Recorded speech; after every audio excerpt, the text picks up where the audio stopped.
What's going on, folks? I'm Big Diesel here on the TITS video of the week.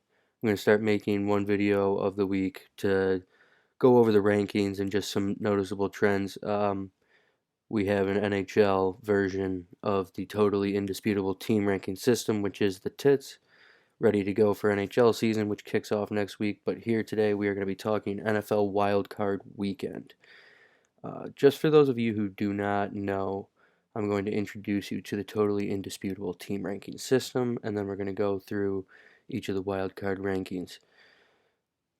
This is a ranking which is more of a how a team is playing in the moment. It is a formula, quote unquote, and the formula is wins by possession minus losses by possession times strength of schedule plus one possession record times strength of victory plus overall record plus streak modifier times offensive and defensive efficiency. So it's just three different ways of looking at a team's record and efficiency and how they do situationally. It's really not that deep, but it's fun to look at and it's fun to keep track of trends. So that's what we do here. We're going to start with the Colts and Bills on Wildcard Weekend. We're going to go through the games in order that they're going to be played. So we start up in Western New York with the Bills uh, hosting Phil Rivers and the Colts. The first thing that we're going to be looking at here is the TITS grade by week graph, which is just, we started this in week 9, and this is just tracking what their grades were, how it's looking, and it kind of can show trends. Obviously, as you see here, the Bills, pretty much since week 12, which is the Hail Murray, have been trending upwards and pretty hard at the end. The Colts, they were vying for the division with the Titans. You can see they're kind of up and down, but trending upwards, and squeaked into the playoffs, which is crazy, being 11-5. So Bills are hot. Colts are generally playing well, um, but look a little bit more vulnerable based on how they're performing lately. The next graphic we're going to look at here is our tits tell the tape. So you got the Colts on the left, at the Bills on the right. The first thing we're looking at here is called the barn burner stat. This is the first part of the TITS. This is the wins by possession minus losses by possession times strength of victory, or strength of schedule, sorry. And this is just how many, you could look at it almost like point differential, but how many possessions up on their schedule are they for the year. So the Bills are plus 5.63. The Colts are 3.43. The league average is minus a quarter, so that gives you a bit of a reference. I mean, it's graded on a curve if you want to think about it like that, because obviously the top teams set the bar, bottom teams set the floor, and then so here the Bills have a decent advantage in terms of they've been crushing teams. The biggest way to describe this is right underneath it. It says, how big does this team win or lose? And basically this measures if you're on the plus side, you're really good at putting teams away by more than one possession. If you're on the negative side of the stat, or closer to zero, sorry, no, if you're on the negative side of the stat, you get crushed. If you're closer to zero, you keep games close, regardless of whether you win or lose. So Colts are more towards zero, the Bills are more towards blowing people out. Nail biter is our one possession game record times strength of victory. And this is just a look at how teams do in one possession games, which a lot of times in the playoffs, when it comes down to, win or go home, that's what they become. So the Bills have a 1.88 rating, which is pretty good. They do well in one possession games. Sorry, the Bills are 5-1 in one possession games. The Colts, on the other hand, are 5-2. So both of these teams get the benefit of the doubt there in terms of they do well in one possession games. They're way over 500. The Bills get a slight edge because they have one less loss, but they also have one less 500 games, so that factors into that as well. And then finally, the defensive and offensive efficiencies. The Bills have one of the best offenses in the league. They're top five. 79.4% of their drives either continue with a first down or end in a touchdown. That is from Football Outsiders, and we just use that as the metric to then grade the the efficiency scales. Um, the Colts have just above league average, which is 73%. The Colts have 75.4%. They're a good offense. They're not great, but 75% of the time, every 3 out of every 4 times that they get a first down, they're either getting a first down or getting a touchdown. So that's moving it at a pretty good clip. Then defensive efficiency, it's the same thing, but just for defense. The Bills have 73.7, which is they've been crawling back towards the middle of the pack ever since the beginning of the season, but they are right at league average of 73%. The Colts are just in front of league average at 72.6%. So the defenses are pretty comparable, but the Colts get a slight edge.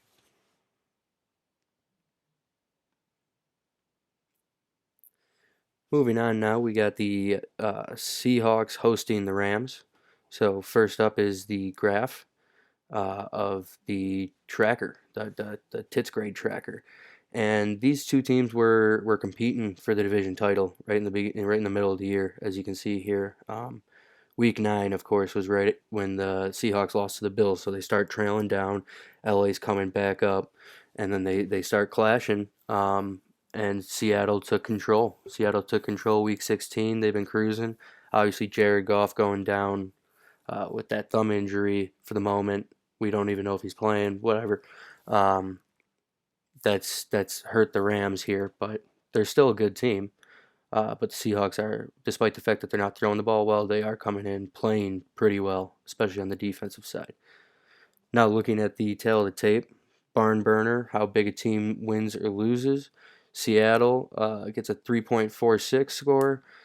Rams get a 2.22. So Rams play more of a close game than Seattle. Seattle can blow it open, and that's what the Rams obviously don't want. They don't want Seattle to start running away. In nail biter, which is the one score game performance or one possession record times strength of victory, the Rams are 500 in one possession games. So all of a sudden that becomes 0, and that's you don't want to be there. You obviously don't want to be negative either, but you want to be able to be getting points from being good in one score games. And the Seahawks are terrific in one score games. They get a 2.02 score, and that is because they are 8-3 in one possession games. And 8-3, you might say, well, that's not the greatest record, but that's they're going to win a majority of their one score games. That's and more than a majority.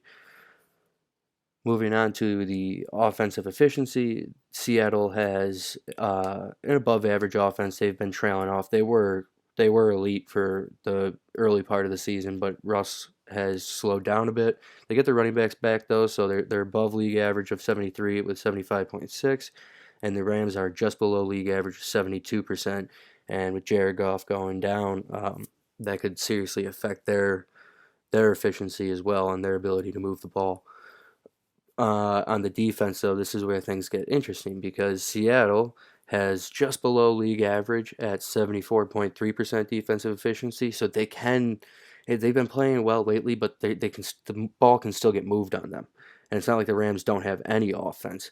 And then the Rams defense here, 64.8, they are top 5.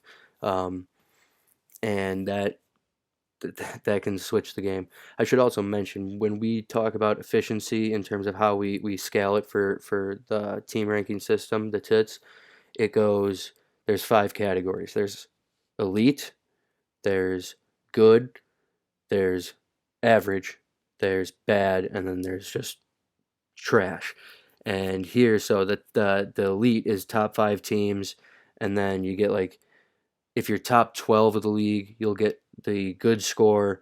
Middle of the pack gets between that and bottom 12, and then that's how it scales. So the Rams top 5, that's notable here. They get a bump from that, and Seattle they're a good defense, but actually no, they're average. They're average defense.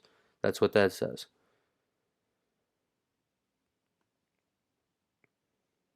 All right, moving on. We got the Washington football team hosting the Tampa Bay Buccaneers.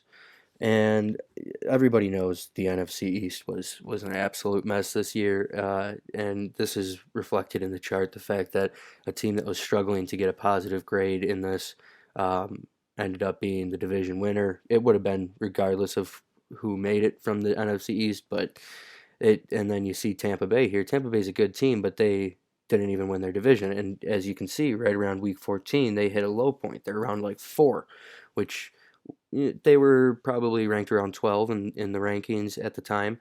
They climbed their way back. They came off their bye, and Tom Brady has been cooking. Um, get back up to a pretty respectable spot, and they're still just so far ahead of Washington in terms of this. Looking at the graphic, this game is not going to be a blowout. Like you look at the last graph and it's like, oh my God, Tampa Bay's so far ahead. But let's break it down. So Tampa Bay barn burner 4.64. They can run away with the game, which obviously Washington doesn't want, and they've proven that they can put teams away. But they don't. It hasn't been against great teams, so the score could be better if they had a better strength of schedule. But it's lower because of that. Washington, I mean, they play a close game, and it's going to be a one-score game, and it's going to be, oh man, do you win by a field goal, lose by a field goal? It's going to be something like that. And then in their one-score game performance, Tampa Bay's 500, and Washington's just below 500. But that's tight right there, as you can see. That's real tight. So if this does get to a one-score game, it's going to be Washington could squeak it out, and that's the thing. If Tampa Bay can run away with it, it's going to be fine. But if it's not a blowout, look out. Looking at the efficiency now, offensive efficiency, Tampa Bay 75.5% above league average, so they'd be a good offense. They're not top 5, they're not elite, but they're a good offense, so they can move the ball. Washington, on the other hand, is a horrendous offense, 69.1%. They are bottom 5, and if they don't have Alex Smith, who makes that offense the best version of itself, they don't have a chance. With Alex Smith, they might be able to be like 70% efficiency, but without Alex Smith, they'll probably be like a 66. So they need him on the field to be able to move the ball at all. If you look at defensive efficiency, Tampa Bay 70.3. They got a good defense. They're not elite. They're not top 5, but they got a really good defense. But Washington does have a top 5 defense and arguably the best front 7 in the league, 66.3% defensive efficiency rating. So if they can slow down Tom Brady enough to keep this a one-score game, anything can happen, and that's it's the playoffs, and 7-9 teams have come in and done it before. So this will be interesting to watch. I'll be real interested to see how this one goes. Moving on to day 2 of the Wildcard Weekend. We're starting off here with the Ravens at the Titans, and here on the graph, this is a tale of 2 seasons, huh? So the Ravens were humming along pretty good when we started this week 9, and then COVID, the COVID situation hit, and as you can see, they kind of bottomed out. Um, and then Lamar came back, and Lamar has been going. And as you can see, that is a steady increase week to week, improving, getting better. They're not towards the top of the rankings, but it doesn't matter. They're playing well, and they're in the playoffs, and they're humming at a good clip here. Tennessee in general, this is exactly why I don't know if Tennessee can make a run in the playoffs. And it's 2 games in a row they win and then they lose, and then 2 games in a row they win and then they lose, and then 2 games in a row they win, and it's a reoccurring cycle. And I don't know if they can string together enough wins. But that being said, if this trend were to continue, they would be in for one more win before they drop back down. So Baltimore, look out for that. Moving on to the tail of the tape here for Ravens at Titans. Barn burner. How big is a team, win or lose? Ravens with a 4.94, almost at a 5. They can put teams away, and that's due in part to the fact that they run the ball super well. And so do the Titans, and the Titans have a 2.73. They play a bit of a closer style game, and that comes down to the efficiency, which we'll get to later, but still a respectable score there. Nail biter, 1-score game performance. Ravens almost at a -1, which is not good. They're under 500 in one possession games, which they're 2-4. They're 2-4 in one possession games, and that if it's going to come down to one possession between these two teams. Obviously, you would like to have a team with a better track record, where the Titans 1.99 score. That's that's pretty good. It's pretty good. They're 7-2 in one possession games, so they get a nice little bump there from that. And again, if it comes down to a one-score game, Titans have proven that they can win more than a majority of their one-score games that they're in. The efficiency stats are interesting here. The Titans have one of the best offenses in the league in terms of efficiency, and it's 79.2%, well above league average. They can control the game if they want to. Give the ball to King Henry, let him do his thing, stomp all over the yard, and then Tannehill can sling the rock. And their offense is really good. And the Ravens' offense is right at league average, 73.6%, 73.8%. Sorry, um, they've been running the ball better, but they're just at the end of the day, you kind of know what you're going to get from the Ravens, so you can key in on that because Lamar can't throw deep and doesn't have the weapons to throw deep like Ryan Tannehill. He doesn't have A.J. Brown. He's got Marquise Brown. That's a big difference in terms of receiver there. But regardless, Ravens are an average offense. Looking at the defense, Ravens are an average defense. Slightly above average, 72.6 compared to 73% league average. And the Titans are an awful defense at 78.5%. And this is a bit of a tale. So the Ravens have an average offense with an average defense, but they run the ball well, and they're bend but don't break defense who can take the ball away. But they come out average at both. But they can put teams away because they're barn burner score. Not great in one possession games because it kind of fluctuates. The Titans, on the other hand, looking at this, play a bit of a closer style because their defense sucks, but their offense still controls the game so much, and it comes down to a one possession game. They're just going to eat away the clock with Derrick Henry and win the game, and that's why that's a good strategy that they've used to win a lot of games. And this one could be interesting. The Ravens would have to. I think if the Ravens win this, it's by 10 points. They're going to have Tennessee trying to come back, and I don't know if that's going to be possible, but we'll see. All right. Fifth game of the weekend. We have the Saints hosting the Chicago Bears. Almost similar to the NFC East, but Chicago, despite what people want you to believe, is not that bad. They are just incredibly average, which is debatably worse. Would you rather be incredibly average or be incredibly bad with the potential to get better based on draft picks?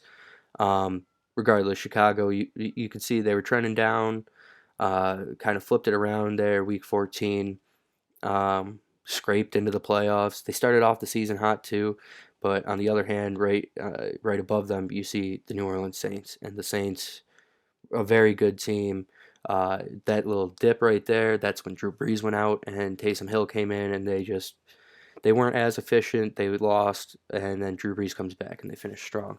So that's actually really important for all the Drew Brees haters who, they don't want to they don't want people are saying Drew Brees is washed up. He's still Drew Brees. He still matters to that team and how they run.